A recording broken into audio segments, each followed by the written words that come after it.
Okay, so just thought I'd shoot a quick video. I have to change the spark plugs on my 2015 Can-Am Spyder F3S. If you happen to have this model, it's the same as the regular F3, and the F3T should be the same as well. I've seen some stuff on the internet, no videos, but basically talking about the spark plug change only taking about 2 hours. I think if you knew what you were doing and where to start from, maybe 2 hours. Some of the stuff I've seen that said you could access it from the sides without taking stuff off, there's just no way. You would never be able to get the one from under the airbox out without taking the airbox off.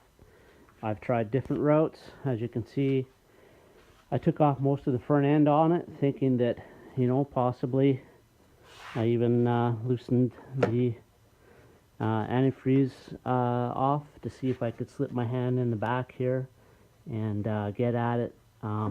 Possibly, maybe the first one on this side I might be able to, but you can't see anything. You'd be working blind. So basically what you need to do, don't take any of the stuff on the front off. You don't need to do that. That was a waste of my time. You can't slip your hand in here at all. I mean, maybe if you have little baby hands, but you never be able to get a tool in there. So what you need to do, obviously take the top end off. You've got the 2 bolts here on the other side. You do need to take off these pieces here. These side panels do have to come off. You will need to remove the cover off the tank to get those side panels, because there are screws underneath to get at. So you do need to remove this, the side panels, the whole side console, this piece here. And again, you only need to do this side. You don't need to do the other side. The headlight, best to come off. I tried accessing through the headlight as well, but you have to take off the airbox. There's just no way around it.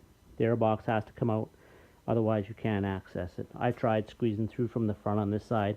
Underneath, nothing worked.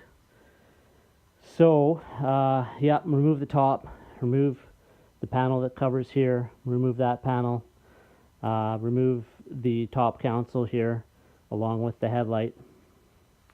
And then that's all you really need to remove. I had some stuff off this side, but I don't think I needed to do any of that. Basically, once I got all that off, I loosened this hose here. See, I have it fairly loose because I took off the bolts here. I don't know that you need to do that.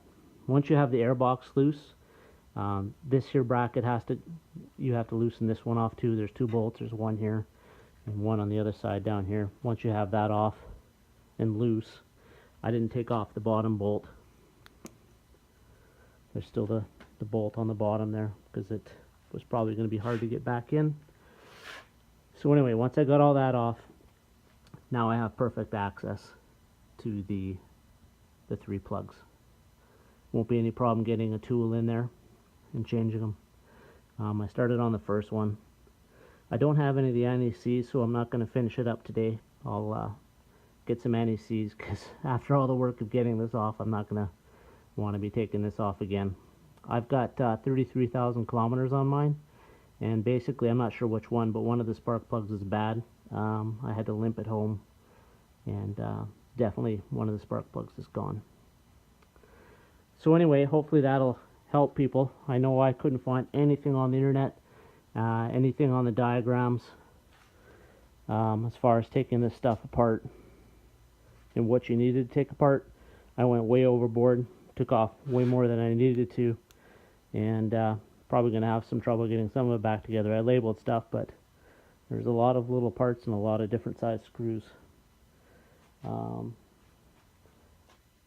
So yeah, that's it. Hopefully will be some help for some people.